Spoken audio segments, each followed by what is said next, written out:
Assalamualaikum warahmatullahi wabarakatuh. Halo semuanya teman-teman, selamat malam. Selamat datang kembali di channel kesayangan kita, channel Ilo Ekstrim, dan masih bersama saya Ilo. Dimanapun teman-teman berada, semoga teman-teman selalu dalam keadaan sehat walafiat, tanpa kekurangan satu apapun. Amin amin ya robbal alamin.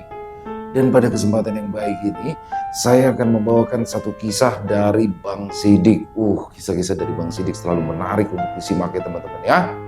Tapi sebelum kita masuk ke dalam kisahnya, buat teman-teman mungkin yang belum subscribe channel Ilo Ekstrim, yuk bisa diklik dulu tombol subscribe. Jangan lupa lonceng notifikasinya juga dinyalakan agar teman-teman selalu mendapatkan notifikasi dari konten-konten yang akan kami upload selanjutnya. Gak pakai berlama-lama lagi. Pasti udah gak sabaran kan untuk masuk ke dalam kisahnya. Kita langsung saja masuk ke dalam kisahnya. Budi horor. Misteri pabrik keluarga Harta Wijaya. Perkenalkan, namaku Maya. Usiaku sekarang menginjak 30 tahun. Aku pada saat ini bekerja di salah satu pabrik yang dikelola oleh ayahku.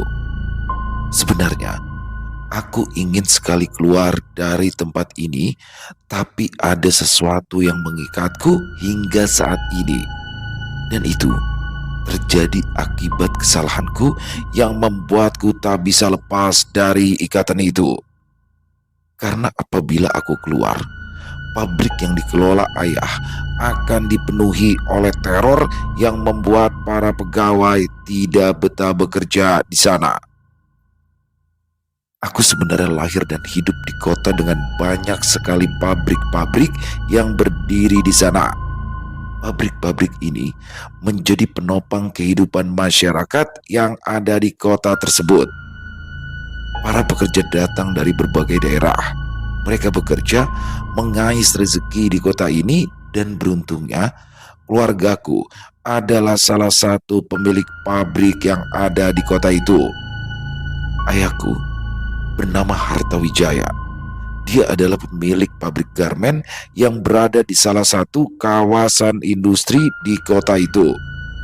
Dia bersama ibu membangun pabrik itu di tanah peninggalan kakek buyut ibu, dan dengan kepintarannya ayah bisa melobi para investor luar negeri dan bisa membuat produk untuk diekspor ke negara mereka. Aku yang sedari kecil hidup di lingkungan pabrik membuatku ingin menjadi seperti mereka suatu saat nanti.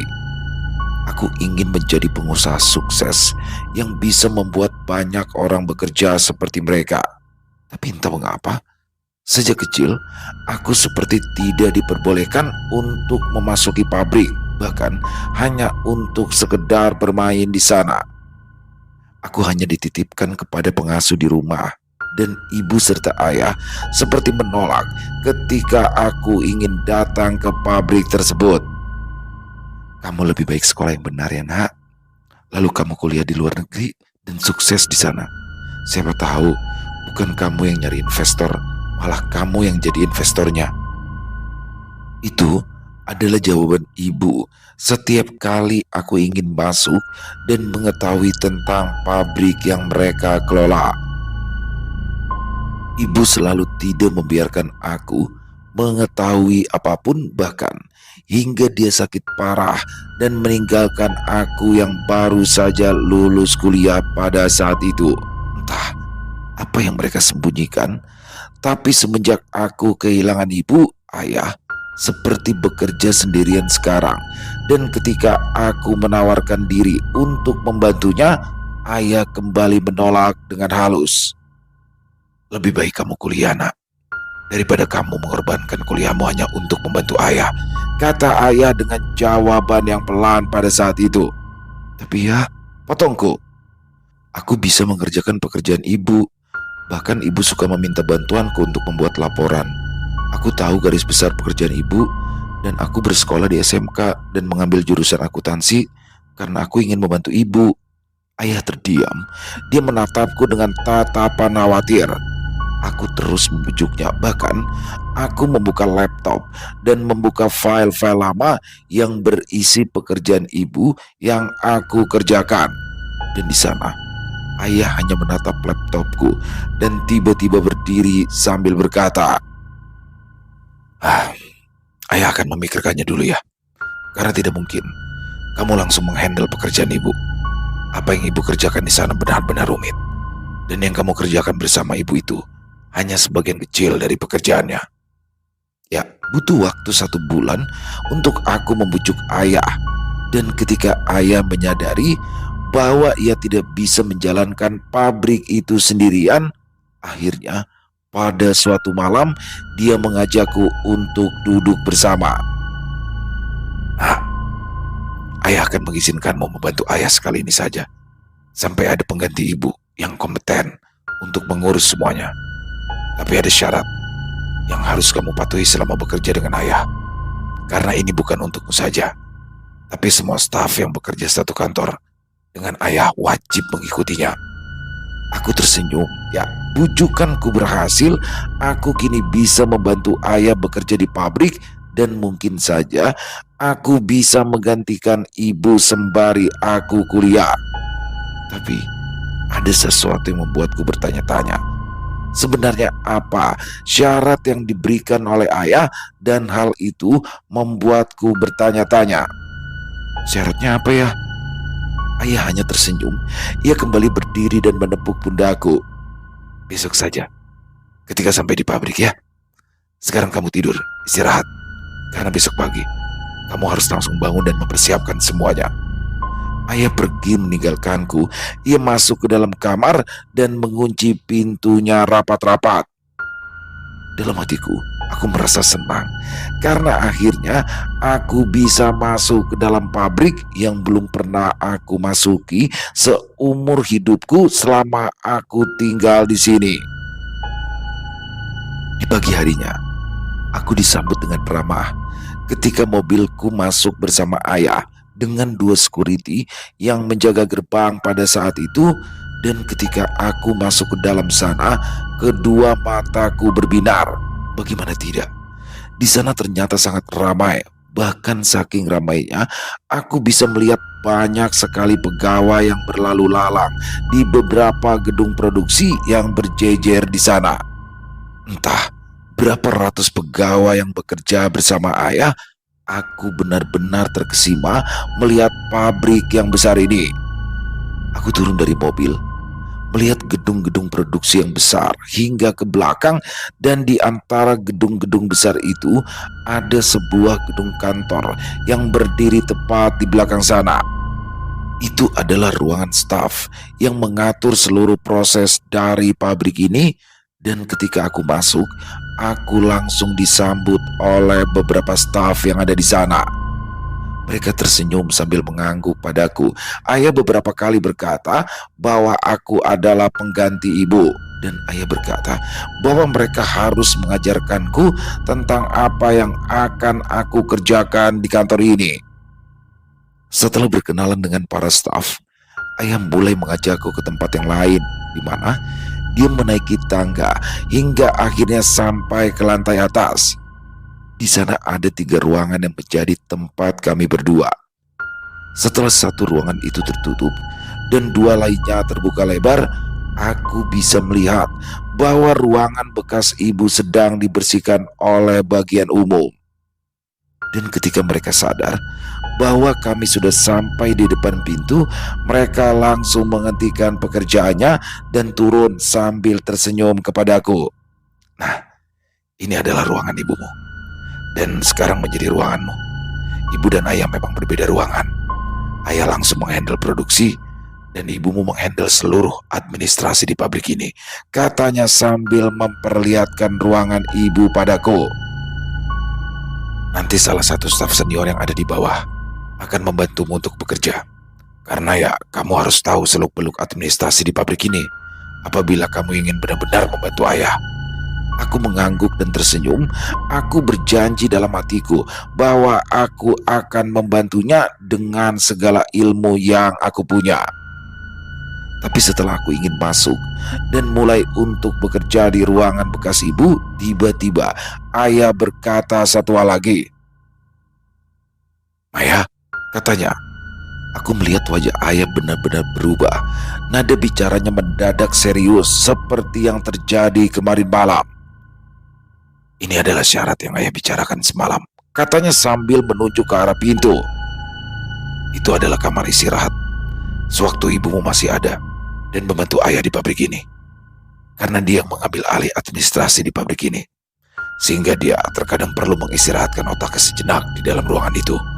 Nah, karena sekarang ibu sudah tidak ada, ayah ingin kenangan ibu di dalam ruangan itu terjaga. Ayah memintamu untuk tidak masuk ke dalam ruangan itu dalam kondisi apapun." Mata ayah menatapku tajam.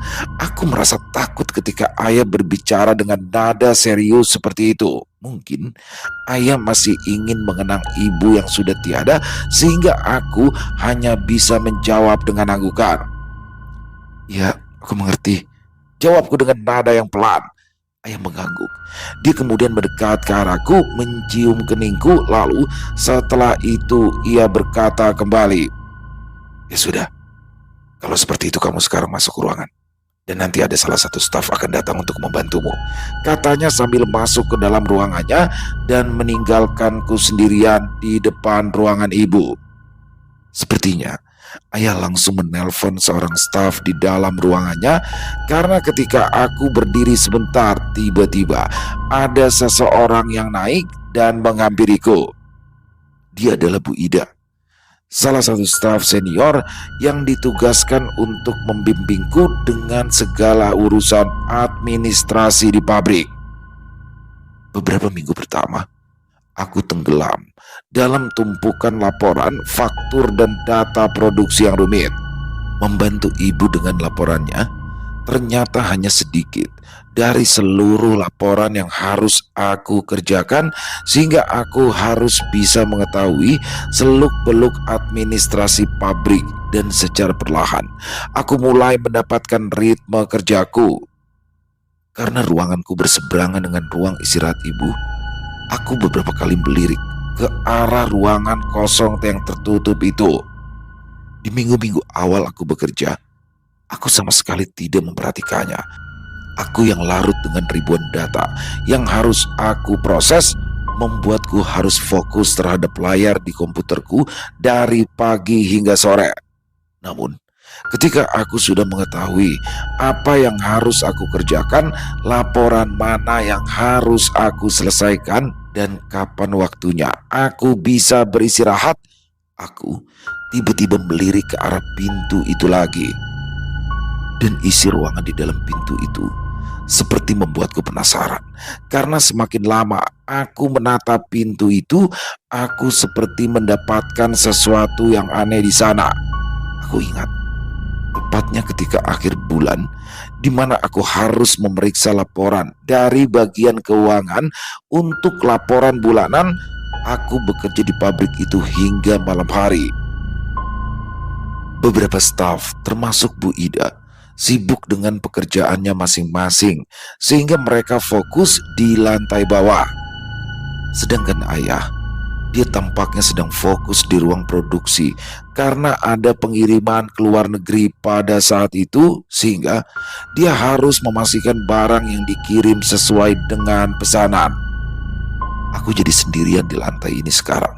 Awalnya, aku tidak peduli dan tidak merasa takut, karena aku lebih takut dengan apa yang aku kerjakan telat dan mengakibatkan pembayaran gaji karyawan terlambat. Namun, di tengah-tengah pekerjaanku, aku tiba-tiba terdiam karena aku seperti mendengar suara seseorang yang berbicara samar dari arah luar. Pada awalnya aku berpikir, mungkin itu adalah Bu Ida atau staf lain yang akan mengambil laporan yang sudah aku kerjakan. Aku pun mengambil laporan itu di meja dan mulai berjalan ke arah pintu ruangan untuk memberikannya kepada mereka. Tapi ketika aku melirik ke arah tangga, tidak ada siapapun di sana. Tidak ada orang yang menaiki tangga, dan suara samar itu mendadak menghilang. Suara siapa itu tadi? Gumamku dengan pelan. Aku pun akhirnya kembali dan duduk di meja kerjaku dengan pintu yang terbuka lebar. Aku harus fokus terhadap kerjaanku karena ada deadline yang harus ku kejar. Namun, baru saja 5 menit, aku kembali mengerjakan pekerjaanku. Tiba-tiba, aku mendengar suara kursi yang ditarik pelan di atas lantai. Seketika aku berhenti mengetik dan melirik ke arah pintu yang terbuka di depanku. Tapi suasana mendadak hening dan suara kursi itu tiba-tiba menghilang. Kayaknya aku lelah deh, makanya halusinasi, kataku yang kembali ke ruangan dan fokus dengan tumpukan pekerjaan. Beberapa hari kemudian, setelah kejadian itu, hal aneh lainnya terjadi.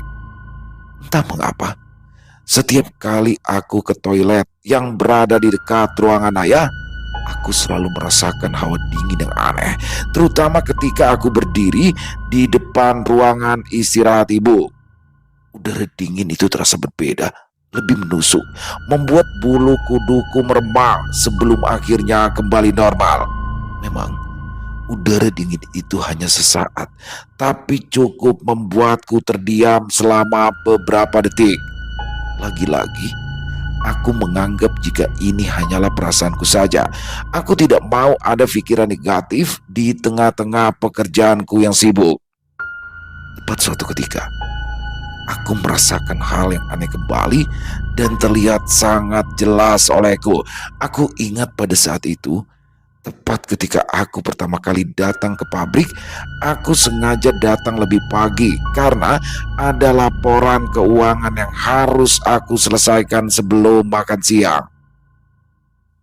Aku pun mengendarai kendaraan yang berbeda dengan ayah, sehingga jam 7 kurang aku sudah ada di pabrik dan langsung bekerja di lantai atas. Aku masih melihat beberapa bagian umum sedang bersih-bersih, dan beberapa orang juga terlihat sedang membersihkan ruanganku dan ruangan ayah. Namun, ketika mereka selesai dan mulai mengepel lantai ke arah tangga, mereka terlihat sengaja menghindari area di depan pintu itu. Hal itu tentu saja membuatku menghentikan mereka. Kang, teriakku pelan. Kenapa ruangan istirahat ibu nggak dibersihin? Tanyaku dengan pelan. Staf umum itu langsung saling berpandangan. Lalu tak lama mereka menggelengkan kepalanya. Aku bertanya kenapa? Karena seharusnya tugas mereka membersihkan seluruh bangunan ini tanpa terkecuali. Namun salah satu dari mereka menjawab, itu perintah dari Pak Harta untuk tidak masuk ke dalam ruangan itu. Apalagi semenjak ibu meninggal, kami tidak diperbolehkan untuk mendekati ruangan itu. Menurutku, itu adalah jawaban yang aneh. Dan hal tersebut coba kutanyakan pada ayah, dan ayah dengan santainya menjawab, oh, ruangan itu. Sudah, biar ayah saja yang bersihkan. Banyak memori dan barang berharga di sana. Takut hilang. Aku mengangguk ketika mendengar jawaban itu. Ya, aku tahu ayah sangat sayang sekali dengan ibu, sehingga wajar saja kalau dia ingin kenangan itu masih ada di dalam, dan salah satunya tentang ruangan tersebut. Hingga di suatu malam, tepat ketika minggu berikutnya, aku baru selesai mengerjakan laporan sampai jam 10 malam. Hampir semua staf sudah pulang. Begitu juga dengan ayah yang sudah pulang lebih dulu. Aku sudah menyiapkan berkas-berkas untuk meeting bersama ayah besok. Dan ketika aku selesai menyimpannya di ruangan ayah, aku tiba-tiba mencium sesuatu. Kayaknya aku kenal aroma ini deh, gumamku. Ya, itu adalah aroma parfum yang sering digunakan ibu. Aku sangat ingat wanginya karena wanginya sangat khas, wangi bau melati yang lembut. Aku langsung terdiam. Ketika aku keluar dari ruangan ayah, pandanganku langsung tertuju ke arah ruangan tempat ibu beristirahat. Aku mendadak takut, tubuhku gemetar. Ketidaktahuan tentang isi dari ruangan tersebut membuat rasa takutku memuncak. Apalagi sekarang tidak ada siapapun kecuali aku, beberapa security, dan para karyawan shift malam yang bekerja di gudang produksi. Aku langsung turun.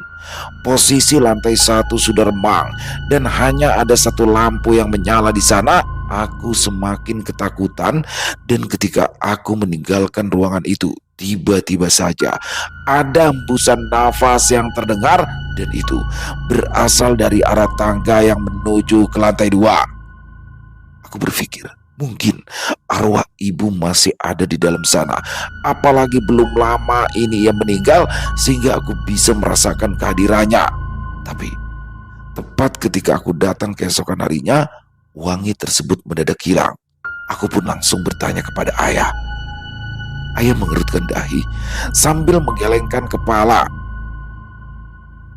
Lalu tak lama kemudian, dia pun berkata bahwa aku harus menghiraukan apapun yang ada di dalam ruangan tersebut. Aku semakin penasaran. Jawaban dari ayah tidak membuatku puas. Sehingga aku langsung bertanya pada Bu Ida ketika ia membantuku di ruangan. Bu, tanyaku, kalau ruangan itu memang sekarang tidak pernah dipakai lagi ya semenjak ibuku nggak ada. Wajah Bu Ida yang awalnya ramah mendadak tegang, dia hanya terdiam. Lalu menatapku sambil berkata, Neng Maya, lebih baik fokus saja ke laporan ya. Soalnya sudah ditunggu sama Bapak. Katanya seperti sedang mengalihkan pembicaraan.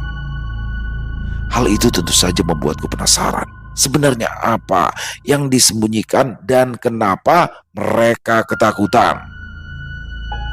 Beberapa staf aku coba tanya, namun lagi-lagi mereka menjawab tidak tahu. Mereka tidak pernah melihat isi dari ruangan itu semenjak mereka bekerja di sini dan mungkin hanya beberapa pegawai senior yang tahu, tapi ketika aku tanya, mereka selalu mengalihkan arah pembicaraan. Semua orang yang mampir ke ruanganku selalu aku tanyai tentang ruang istirahat ibu, bahkan petugas kebersihan yang membersihkan ruanganku. Namun lagi-lagi, jawaban mereka sama. Mereka hanya mengikuti aturan yang dibuat oleh ayah.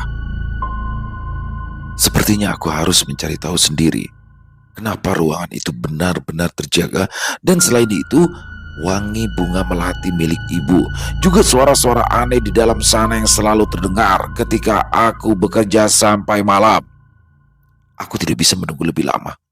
Aku akhirnya mencoba memberanikan diri untuk masuk ke dalam ruangan tersebut. Aku sengaja diam terlebih dahulu di dalam ruangan dan membiarkan ayah pulang lebih dulu. Entah berapa jam aku diam di dalam ruangan, aku hanya mendengar para staf di bawah sudah pulang terlebih dahulu dan meninggalkan aku sendiri di dalam ruangan. Di saat itulah, wangi bunga melati yang sama seperti yang ibu pakai tercium kembali, dan aku yakin ini adalah saat yang tepat untuk aku mengetahui ada apa sebenarnya. Aku berjalan pelan ke arah pintu dan membuka pintunya secara perlahan. Tak lama kemudian, terkunci, gumamku. Ya, pintu itu rupanya terkunci dan sepertinya kuncinya ada di ruangan ayah. Tak hilang akal, aku pun langsung berbalik dan mencoba untuk membuka ruangan ayah. Kenapa dikunci juga? Biasanya juga enggak, gumamku. Aku hanya terdiam mengetahui dua pintu itu terkunci. Aku akhirnya menyerah, lalu turun meninggalkan pabrik dan pulang tanpa tahu isi di dalam ruangan itu. Keesokan harinya, aku pun kembali bekerja dengan biasa. Namun entah mengapa, rasa penasaran tentang ruangan ibu begitu besar, bahkan aku seperti terdorong untuk membukanya. Aku coba menahan diri dan fokus dengan banyaknya pekerjaan yang harus aku selesaikan. Aku hanya melirik 1 atau 2 kali ke arah ruangan ibu, dan hal itu malah membuatku semakin penasaran. Seminggu setelah kejadian itu, tiba-tiba ayah berkata bahwa dia akan keluar pulau selama 1 bulan. Aku pun diberikan tugas yang berat untuk mengawasi pabrik selama ayah tidak ada, dan ini bisa menjadi kesempatanku untuk bisa mengetahui isi dari ruangan ibu. Aku tahu ayah pasti akan mengunci pintu ruangannya, sehingga aku langsung membujuknya untuk memberikan kunci ruangannya padaku. Aku berkata bahwa laporan yang sudah aku selesaikan bisa aku simpan di meja, jadi ayah bisa langsung mengecek ketika ia kembali ke pabrik. Ayah percaya dengan apa yang aku sarankan. Dia akhirnya menitipkan kunci ruangannya padaku. Setelah kunci kantor ayah sudah berada di tanganku, ya akhirnya aku bisa masuk ke dalam ruangan ayah untuk mencari kunci ruang istirahat ibu. Pikiranku dipenuhi oleh hal-hal yang aneh. Aku bahkan membaca cerita-cerita tentang apa yang terjadi apabila ada ruangan rahasia di tempat kerja. Kebanyakan dari cerita itu berkata bahwa itu adalah ruangan tempat pesugihan, sehingga aku semakin penasaran. Gimana kalau cerita-cerita itu benar? Di balik ruangan itu bukanlah ruangan ibu, tapi malah tempat pesugihan, dan ayah menebalkan ibu demi pabrik. Gumamku. Kejadian-kejadian aneh dan larangan ayah untukku masuk ke dalam ruangan itu membuatku berpikir seperti itu. Apalagi ada beberapa orang yang seperti enggan untuk membicarakan tentang ruangan ibu padaku. Dengan tangan gemetar, aku memasukkan kunci itu. Dan akhirnya aku berhasil membuka ruangan ayah untuk mencari kunci ruangan ibu. Sebenarnya aku terhitung nekat. Aku benar-benar tidak peduli dengan larangan dari ayah karena rasa penasaran juga beberapa gangguan aneh yang sudah terjadi membuatku harus membuktikan apa sebenarnya yang ada di dalam sana. Aku kini malah takut bahwa apa yang aku pikirkan itu benar.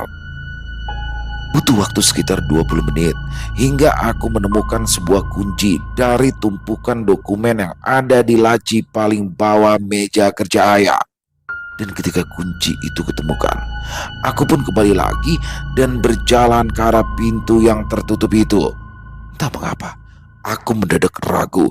Rasanya aku terlalu berani mengambil tindakan ini. Padahal ayah sudah memperingatkanku. Dan bukan hanya itu saja, para pekerja lain juga tidak ada yang berani untuk mendekati ruang istirahat ibu. Tapi rasa penasaranku begitu besar. Akhirnya mengalahkan itu semua. Aku ingin tahu dan aku seperti terdorong untuk melakukan hal tersebut. Akhirnya aku mulai memasukkan kunci itu dan membuka pintu tersebut secara perlahan. Seketika aroma parfum melati yang sering dipakai ibu tercium dengan jelas. Ruangan itu gelap gulita. Aku tidak bisa melihat semuanya. Cahaya lampu di tengah ruangan rupanya tidak bisa memperlihatkan isi semua di dalamnya. Sehingga aku langsung mencari saklar untuk menyalakan ruangan itu. Namun aku mendadak terdiam. Tepat ketika lampu menyala terang dan memperlihatkan seluruh bagian ruangan itu, astaga, gumamku. Ruangan itu nampaknya adalah ruangan biasa. Tidak ada hal-hal aneh seperti yang aku pikirkan. Di dalam ruangan itu hanya ada sebuah kasur kecil dengan sprei yang rapi, lalu ada sofa tunggal, lemari pakaian dari kayu, sebuah dispenser yang isinya sudah habis, dan rak sepatu kecil. Aku juga melihat ada baju dan sepatu milik ibu yang tergantung dan tersimpan rapi di rak sepatu itu. Tidak ada yang aneh. Tidak ada yang menyeramkan dari ruangan ini. Satu-satunya hal yang menarik perhatianku hanyalah beberapa botol parfum beraroma melati yang ada di sebuah meja kecil yang sepertinya dipakai ibu untuk merias dirinya. Dan itu adalah wangi parfum yang sering kali tercium olehku. Aku benar-benar menyesal. Rasa penasaranku yang besar ini hanya mengakibatkan sebuah kekecewaan. Ya, aku benar-benar kecewa pada diriku sendiri karena aku sudah melukai kepercayaan ayah dan melanggar perintahnya. Bodoh banget sih aku. Aku tahu ayah sayang banget sama ibu. Mungkin ini adalah kenang-kenangan yang tersisa darinya. Gumamku pelan. Karena aku yang suka cium aroma melati dan beberapa hal aneh, aku jadi parno dan menganggap semua itu berasal dari dalam ruangan ini. Aku menghela nafas panjang, lalu kembali ke arah pintu dan mematikan saklar lampu, kemudian menutupnya secara perlahan. Aku berjanji pada diriku sendiri untuk tidak membahas atau penasaran lagi dengan ruangan tersebut. Aku benar-benar merasa bersalah. Seminggu pertama setelah kejadian itu, semuanya berjalan normal. Aku berhasil menyelesaikan laporan bulanan lebih cepat pada saat itu. Aku tidak lagi melirik ke arah pintu itu, dan wangi melati yang tercium hingga ruanganku kini aku hiraukan dan fokus dengan pekerjaanku. Namun, tepat di awal minggu kedua, ada sesuatu yang terjadi tepat ketika aku datang dan menyapa para staf yang sudah datang lebih dulu. Tiba-tiba, Bu Ida yang ada di mejanya bertanya padaku sambil tersenyum. Neng Maya pakai parfum Bu Harta ya sekarang? Soalnya wanginya persis banget sama almarhum Bu Harta. Tanyanya pelan. Hah? Pakai parfum? Gumamku. Aku tidak tahu apa yang ia bicarakan.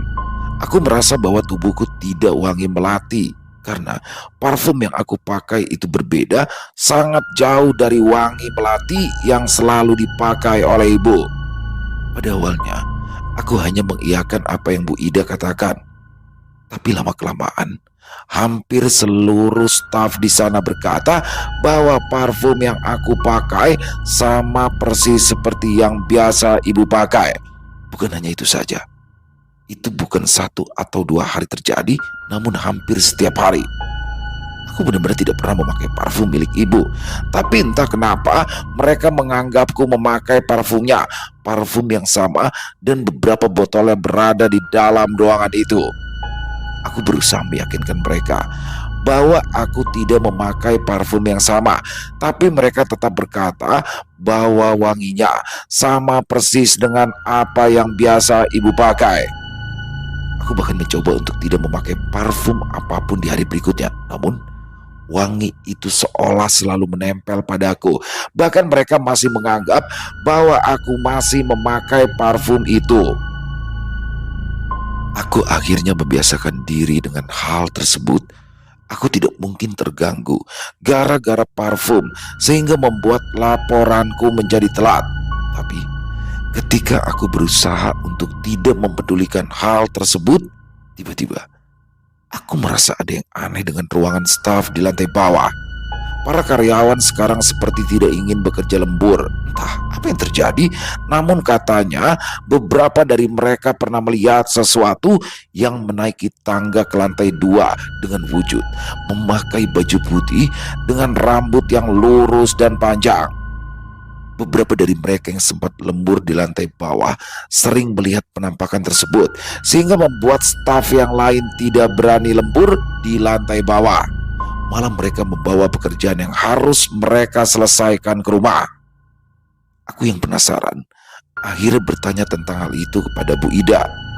Bu Ida hanya mengangguk tanpa pernah menjelaskan padaku apa yang sebenarnya terjadi. Aku semakin penasaran. Aku coba untuk memerintahkan mereka untuk lembur karena ada beberapa berkas yang diminta ayah untuk meeting, sehingga itu harus segera diselesaikan. Mereka awalnya ingin menolak, tapi aku berkata bahwa aku juga akan lembur di lantai atas, jadi tidak terlalu sepi kondisinya. Pada awalnya, semua berjalan lancar. Aku menunggu mereka di dekat tangga dan mendengarkan suara mereka yang sedang fokus dengan komputer dan berkas yang ada di depan mereka. Namun tiba-tiba, ada sesuatu yang terjadi. Salah satu dari mereka berdiri dari kursinya, lalu ia berlari, dan tak lama kemudian salah satu temannya ikut berlari. Aku bisa mendengar mereka berteriak, seperti melihat sesuatu di tangga, namun aku yang berdiri di dekat tangga tidak melihat apapun. Tak mengapa, suasana pabrik mendadak aneh, karena beberapa hari setelah kejadian itu, aku mendengar obrolan dari para pekerja ketika mereka sedang beristirahat di kantin, di mana mereka sedang mengobrol bahwa ada kejadian mengerikan yang dialami oleh pegawai shift malam, di mana di ruang mesin jahit, salah satu dari pegawai itu mendengar suara perempuan yang menangis. Suara itu disertai dengan aroma melati yang pekat. Dan bukan kejadian itu saja, banyak kejadian lain yang membuatku penasaran. Apa mungkin itu si Anin ya, yang katanya jadi tumbal? Soalnya kan semenjak dia meninggal pernah ada kejadian tuh Sampai Bu Harta turun tangan. Sekarang Bu Harta udah meninggal, kejadian itu terjadi lagi. Tanya salah satu pegawai kepada salah satu temannya. Tumbal, gumamku. Aku yang berada tak jauh dari mereka, penasaran tentang apa yang mereka bicarakan. Semua rasa penasaran dan rasa takut terhadap ruangan ibu kini muncul kembali. Aku yang penasaran akhirnya mendekat kepada mereka. Tapi ketika mereka melihatku mendekat, obrolan mereka berubah topik. Dan aku mendadak segan untuk bertanya tentang hal itu pada mereka. Aku sempat bertanya kepada Bu Ida. Tepatnya ketika ia datang ke ruanganku untuk mengecek pekerjaanku. Bu, Ibu tahu pegawai yang namanya Anin gak, Bu? Katanya dia meninggal ketika lagi bekerja di pabrik ini. Bu Ida mendadak terdiam. Dia melirik ke arah ruang istirahat ibu dan mengerutkan dahinya. Dari mana kamu tahu tentang dia, Namaya? Tanya balik Bu Ida. Oh, aku tahu dari pegawai tadi pas istirahat. Katanya dulu ada kejadian aneh yang terjadi di dalam pabrik. Dan katanya itulah Anin yang meninggal di tempat ini. Anin itu meninggal kenapa ya, Bu? Sama kenapa Bu Ida barusan ngelirik sebentar ke arah ruang istirahat ibu? Apa ada hubungannya? Bu Ida hanya terdiam. Dia ragu untuk menjawab atas pertanyaanku. Lebih baik kamu tanya ke Pak Harta aja. Saya tidak pantas menjawabnya, jawab Bu Ida. Loh, memangnya kenapa? Apakah itu gara-gara Anin menjadi tumbal pabrik ini? Tanyaku lagi. Bu Ida semakin terdiam. Wajahnya semakin pucat. Aku bisa melihat dia menjadi sangat gugup. Dan tak lama kemudian dia langsung mengambil berkas yang sudah aku kerjakan kemudian pamit. Ini membuatku semakin bingung. Sebenarnya apa yang terjadi dengan pabrik ini? Apakah di dalam ruangan itu ada ruangan tersembunyi atau ruangan itu dirubah menjadi seperti itu ketika ibu sudah meninggal sehingga aku menyangka bahwa itu hanyalah ruangan istirahat ibu? Lalu kenapa para pekerja berkata bahwa kejadian aneh itu terjadi karena sosok bernama Anin dan mereka percaya bahwa Anin meninggal karena ditumbalkan? Tepat ketika aku berpikir tentang keanehan tersebut, tiba-tiba saja ada sesuatu mengagetkanku. Itu seperti bening dilempar dari dalam ruangan istirahat ibu. Beberapa staf yang berada di bawah seketika berlari ke atas termasuk Bu Ida. Dan ketika melihatku yang panik, dia langsung mendekatiku. Aku berkata, ada sesuatu yang terlempar di dalam ruangan istirahat ibu. Dan hal itu membuat beberapa staf termasuk Bu Ida langsung mengerutkan dahinya. Bu Ida menyuruh sebagian staf untuk turun dan ia berkata padaku, saya akan menemani kamu kerja di atas supaya tidak sendirian sampai kita pulang. Dan apabila kamu penasaran tentang Anin dan hal-hal yang ingin kamu tanyakan, lebih baik kamu tanyakan langsung saja pada Pak Harta ya, Namaya, kata Bu Ida dengan nada yang pelan. Hari yang kutunggu akhirnya tiba. Ayah kembali pulang ke rumah. Pada saat itu, aku tidak langsung bertanya tentang hal tersebut. Aku membuat ayah merasa nyaman terlebih dahulu dengan memasak makanan yang ia suka. Lalu ketika kami makan malam bersama, aku langsung bertanya tentang apa yang terjadi di pabrik. Ayah, ada yang ingin aku tanyakan. Ayah yang sedang makan tiba-tiba melirik padaku. Mau tanya apa? Masalah pekerjaan? Ada masalah? Tanyanya kembali. Aku menggelengkan kepala. Bukan ya, ini bukan masalah pekerjaan, tapi masih ada hubungannya dengan pabrik. Ini tentang sosok Anin. Wajah ayah mendadak berubah ketika aku bertanya seperti itu. Dia meletakkan sendok yang dia pegang dan menatapku dengan tatapan yang tajam. Dari mana kamu tahu nama itu, Maya? Tanya ayah dengan nada serius. Maya dengar dari para pegawai, jawabku dengan nada yang pelan. Ketika ayah pergi, ada beberapa kejadian aneh di pabrik, sehingga para staf tidak berani lembur. Katanya mereka melihat perempuan di tangga. Lalu di bagian produksi juga merasa terganggu. Katanya itu ulah dari arwah Anin yang menjadi tumbal di pabrik. Ayah terdiam Diam-diam dia mengangkat tangannya dan menempelkannya ke dahi. Aku pun lanjut bercerita. Sepertinya kejadian itu berhubungan dengan ruang istirahat ibu deh ya. Karena terkadang ketika aku kerja sendirian, suka ada bau melati dan suka ada sesuatu yang bergeser di dalam sana. Maya sudah mencari tahu, nanya ke Bu Ida, nanya ke para staf, tapi mereka seperti menutupi hal itu. Sebenarnya ada apa ya? Apa hubungannya Anin dan ruang istirahat ibu? Apakah ayah melakukan ritual pesugihan di sana dan Anin menjadi tumbal? Itu benar. Padahal isi ruangan itu biasa-biasa saja, nggak ada sesajen atau apapun. Hah? Apa kamu bilang? Isi ruangan itu biasa-biasa saja. Tidak ada sesajen di sana. Ayah tiba-tiba menatapku dengan tajam. Aku benar-benar keceplosan, sehingga aku mau tak mau harus mengangguk. Hal itu membuat ayah menggelengkan kepala. Dia memukul-mukul dahinya, dan tak lama kemudian ia berkata kembali, pantas saja terjadi kasus seperti itu lagi di ruang produksi, gumamnya sambil menghela nafas panjang. Entah berapa lama ayah menundukkan kepala. Aku sama sekali tidak ingin mengganggunya, takut kalau tiba-tiba dia marah. Tak lama kemudian dia mengangkat tangannya. Kulihat kedua matanya berkaca-kaca. Entah apa yang terjadi, aku tidak mengerti. Maya, dengar. Ayah sudah melarang kamu untuk masuk ke dalam. Dan itu berlaku bukan untuk kamu saja, tapi semua staf dan semua pekerja pun harus patuh akan hal tersebut. Tapi kamu malah melanggarnya. Kapan kamu masuk ke dalam sana? Pasti ketika ayah sedang pergi ya. Sebenarnya apa yang kamu cari di sana, Maya? Aku tidak bisa lagi berbohong ketika ayah menginterogasiku balik tentang apa yang terjadi.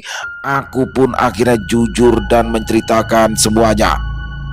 Aku takut ayah semakin marah, tapi aku melihat ayah hanya menggelengkan kepalanya dan menatapku dengan tatapan yang sayu. Wajahnya yang serius tadi berubah secara perlahan, seperti ada sesal di wajahnya. Ayah benar-benar kecewa, katanya dengan nada yang pelan. Dia terdiam sebentar, lalu tak lama ia berkata lagi, Memang benar. Ada salah satu karyawan yang bernama Anin. Dia meninggal karena kecelakaan kerja beberapa tahun yang lalu. Tapi tentang tumbal yang menjadi rumor di pabrik itu tidak benar. Ayah dan ibu tidak pernah sekalipun melakukan ritual pesugihan di pabrik. Ayah dan ibumu anti dengan segala hal yang seperti itu. Setelah Anin meninggal, jiwanya tidak tenang.